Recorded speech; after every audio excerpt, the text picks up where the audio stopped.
Teflon is a $2 billion a year business and one of the country's best-known products, what DuPont once called the housewife's best friend. Cooking without Teflon just isn't any fun. Today, the federal government said DuPont had voluntarily agreed to virtually eliminate by the year 2010 any new emissions of the key Teflon chemical from its factories. This is the right thing to do, and we're going to move forward with this.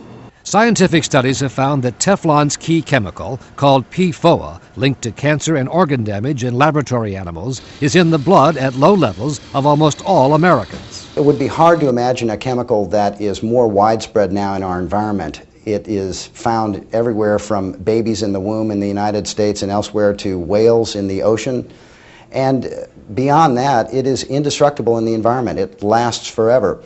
Federal officials say the agreement also applies to a variety of Teflon consumer products, including carpeting and clothing, food packaging, as well as Teflon pots and pans. This program calls on virtually eliminating those uses in those products and substituting with other materials that aren't displaying any levels of concern.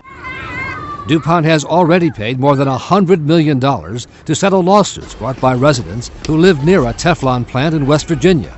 Sue Bailey, a former DuPont plant worker, blames the chemical for birth defects suffered by her son Bucky 25 years ago. Today they called the action long overdue. It's kind of a bittersweet victory, bitter because it took so long and sweet because it's